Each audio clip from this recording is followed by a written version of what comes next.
బీజేపీలో చాలా మంది పెద్ద పెద్ద నాయకులే ఉన్నారు. సరే ఈటెల రాజేందర్ నిన్న మాట్లాడిన దాన్ని బట్టి ఆయన ఉంటారా వెళ్ళిపోతారని చర్చ మొదలైంది. పక్కన పెడితే హరీష్ రావుని బీజేపీలోకి బలవంతంగా కాంగ్రెసే పంపించే ప్రయత్నమో జరుగుతోందా అంటే వాళ్ళ మాటల్లో? ఎందుకంటే నిన్న ముఖ్యమంత్రి కేటగారికల్గా నువ్వు బీజేపీతో మాట్లాడుతున్నావా లేదా, మంత్రాలు చేస్తున్నావా లేదా, రాముడి మీద ఒట్టేసి చెప్పు లేదా నీ మావ మీద ఒట్టేసి చెప్పు అన్నారు. ఏంటి ఏమైనా జరుగుతోందా? ప్రకాష్ రెడ్డి గారు, ప్రకాష్ రెడ్డి గారు వినపడిందా? కాదు, హరీష్ రావు మీతో మాట్లాడుతున్నాడా, ఎప్పుడు వస్తాడు అని? నిన్న ముఖ్యమంత్రి రాముడి మీద ఒట్టేసి చెప్పమన్నారు కదా సార్. హరీష్ రావు ఏం మాట్లాడుతుంటే అనేది ఇంపార్టెంట్ కాదు సార్. హరీష్ రావు మాట్లాడినా ఎవరు మాట్లాడినా ఎవరు వస్తున్నారో ఎవరు పోతున్నారో అనేది రేపటిది రాజకీయాల్లో చాలా దూరం సార్. కానీ అనవసరంగా అంటే హరీష్ రావు వస్తున్నాడా, ఈయన వస్తున్నాడా, ఆయన వస్తున్నాడా మీకు చెప్పొస్తారా సార్? నా టీఆర్ఎస్ పార్టీకి చెప్పి రాజీనామా చేస్తారు. రాజేందర్ టీఆర్ఎస్ పార్టీకి రాజీనామా చెప్పి రాజీనామా చేశారు. 3 రోజుల్లో మొత్తం ఖతం అయిపోయింది. కాంగ్రెస్ పార్టీ రాజగోపాల్ రెడ్డి ఒక 15 రోజులు చర్చ చేసి రాజీనామా చేశాడా? అయిపోతుంది 3 రోజులు. అయితే ఏదో జరుగుతుంది అంటే నేనేమంటా ఏదో జరుగుతుంది. ఎప్పుడు రాజకీయాలు జరుగుతూనే ఉంటారు సార్, ఎప్పుడు జరుగుతూనే ఉంటది ఏదో ఒకటి.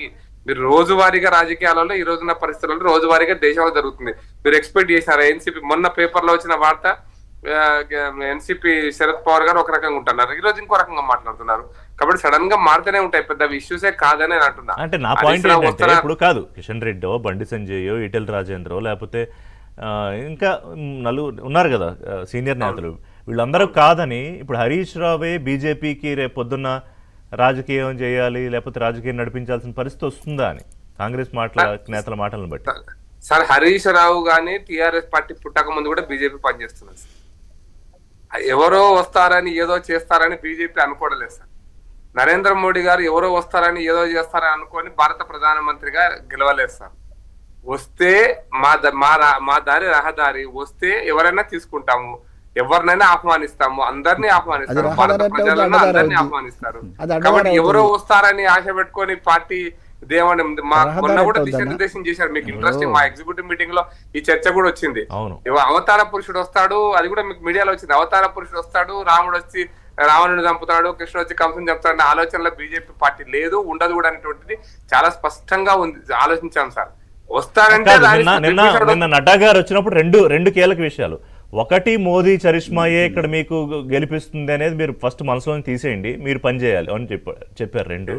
రెండోది, గేట్లు బార్లా తెరవండి, చేర్చుకోండి. ఈ చేర్చుకోవడం కూడా ఎప్పటి నుంచో అసలు మీరు ఈటెల రాజేందర్ని చేరికల కమిటీ చైర్మన్ గానే చేశారు కదా సార్. నేను ఒక్క అడుగు ముందుకే చెప్తాను సార్. ఈటెల రాజేందర్ చేరికల కమిటీ కాదు సార్. 1980లో ఇప్పుడు బీజేపీ పుట్టి 46 ఏళ్ళు అవుతుంది.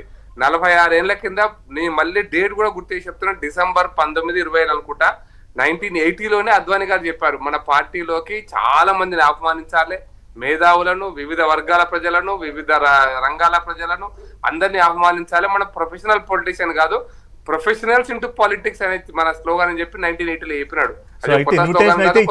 ఇన్విటేషన్ అయితే ఇచ్చారు హరీష్ రావు గారికి. దాని పరిణామ క్రమంలోనే ఈరోజు దేశంలో అధికారంలోకి వచ్చేసారు. ఆ 40 సంవత్సరాల పరిణామ క్రమంలోనే మొత్తం దేశంలో అనేక రాష్ట్రాల్లో మళ్ళీ గెలుస్తుంది సార్. విజయం సాధించడం, అజేయం కావడం అంటే, అజేయం అంటే మీకు ఎప్పటికీ అధికారంలో ఉండడం, అది కూడా గొప్ప విషయం కదా. గుజరాత్ లో ఉంది కదా విజయం సాధించడం ఒక ఎత్తు అయితే, అజేయం కావడం కూడా ఇంకో ఎత్తు. దానికోసం కూడా వివిధ క్షేత్రాల ప్రజలు రావాలని కోరుకుంటున్నాం. బ్రేక్ తర్వాత మాట్లాడదాం. ఇస్మాయిల్ గారి వెర్షన్ తీసుకుంటాం.